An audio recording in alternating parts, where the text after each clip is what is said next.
ಕರ್ನಾಟಕದ number 1 PU college Excel PU college Guruvayanakere. ಇನ್ನು power sharing fight ನಡುವೆಯೇ ಮತ್ತೊಮ್ಮೆ ದಲಿತ ಸಿಎಂ ಕೂಗು ಕೇಳಿ ಬಂದಿದೆ. ಇಡೀ ಆಟವನ್ನೇ ಉಲ್ಟಾ ಮಾಡೋ ರೀತಿ ಅಥವಾ ಅಚ್ಚರಿಯ ದಾಳ ಅನ್ನೋ ರೀತಿ KH ಮುನಿಯಪ್ಪ ಅವರ ಹೆಸರನ್ನ ಪ್ರಸ್ತಾಪ ಮಾಡಿದ್ದಾರೆ ಗೃಹ ಸಚಿವ ಡಾಕ್ಟರ್ ಜಿ ಪರಮೇಶ್ವರ್. ಮುನಿಯಪ್ಪ 7 ಬಾರಿ ಸಂಸದರಾಗಿ ಕೇಂದ್ರ ಸಚಿವರಾಗಿದ್ದವರು, ಅವರಿಗೆ ಸಾಮರ್ಥ್ಯ ಇದೆ ಅಂತ ಹೇಳಿ ಪರಮೇಶ್ವರ್ ಹೊಸ ದಾಳವನ್ನ ಉರುಳಿಸಿ ಅಚ್ಚರಿ ಮೂಡಿಸಿದ್ದಾರೆ. ಮುನಿಯಪ್ಪ ಸಿಎಂ ಆದ್ರೆ ನನಗೂ ಸಂತೋಷ ಅಂತ ಹೇಳಿ ಪರಮೇಶ್ವರ್ ಸ್ಟೇಟ್ಮೆಂಟ್ ಕೊಟ್ಬಿಟ್ಟಿದ್ದಾರೆ.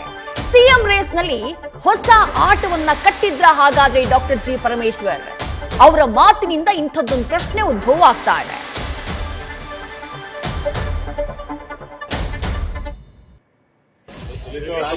ನೋಡಿ, ಮುನಿಯಪ್ಪನವರು 7 ಬಾರಿ MP ಆದವರು. ಅವರು ಅದು MP 7 ಬಾರಿ ಆಗೋದು ಅಂದ್ರೆ ಏನು ಸಾಮಾನ್ಯ ಅಲ್ಲ. ಅವರು ಹಿರಿಯರಿದ್ದಾರೆ. ಮತ್ತು ಅವರು ಕೇಂದ್ರದಲ್ಲಿ ಸಚಿವರಾಗಿದ್ದವರು. ಕೇಂದ್ರದಲ್ಲಿ ಸಚಿವರಾಗಿ ಬಂದು ರಾಜ್ಯದಲ್ಲಿ ಸಚಿವರಾಗಿದ್ದಾರೆ. ಸಮರ್ಥರಿದ್ದಾರೆ, ಅರ್ಹತೆ ಇದೆ. ಅದರಲ್ಲಿ ಏನು ತಪ್ಪಿದೆ?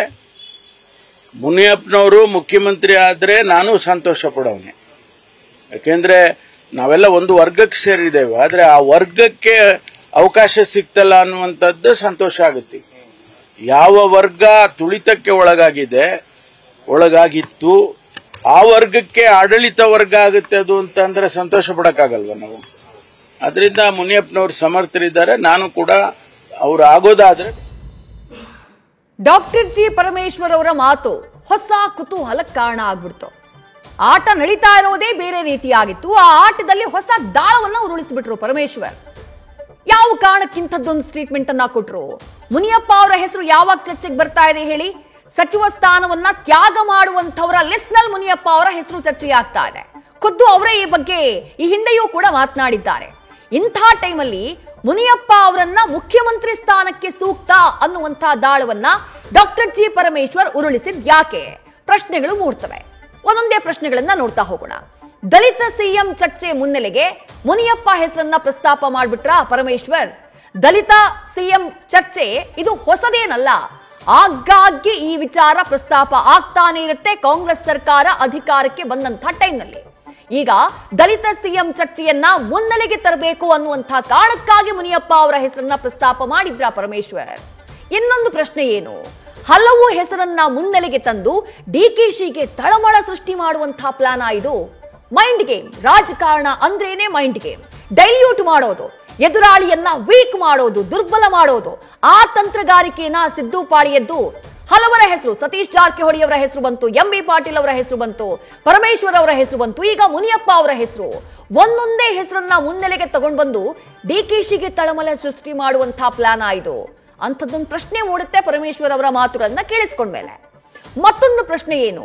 ಸತೀಶ್ ಜಾರಕಿಹೊಳಿ ಜೊತೆ ಹಲವರು ರೇಸ್ ನಲ್ಲಿದ್ದಾರೆ ಅನ್ನುವಂತಹ ಸಂದೇಶವನ್ನ ಪಾಸ್ ಮಾಡುವಂತಹ ಪ್ರಯತ್ನನ MB ಪಾಟೀಲ್ ಅವರು ಅವತ್ತು ಹೇಳಿದ್ದು ಅದನ್ನೇ. ನಮ್ಮಲ್ಲಿ ಹಲವರು ನಾಯಕರಿದ್ದಾರೆ ಅಂತ ಹೇಳಿ HC ಮಹದೇವಪ್ಪ ಹೇಳಿದ್ದು ಅದನ್ನೇ. ಈಗ ಪರಮೇಶ್ವರ್ ಹೇಳ್ತಿದ್ದಾರೆ ಮುನಿಯಪ್ಪ ಅವ್ರಿಗೆ ಸಾಮರ್ಥ್ಯ ಇದೆ ಅಂತ ಹೇಳಿ. ದಲಿತ ಸಿಎಂ ಆಗೋದಾದ್ರೆ ಸತೀಶ್ ಜಾರಕಿಹೊಳಿ ಮಾತ್ರ ಅಲ್ಲ, ಅವ್ರಿಗಿಂತ ಸೀನಿಯರ್ಸ್ ನಾನು ಇದ್ದೀನಿ, ಮುನಿಯಪ್ಪ ಅವರು ಇದ್ದಾರೆ. ಆ ಸಂದೇಶವನ್ನ ಕೊಟ್ರ ಪರಮೇಶ್ವರ್.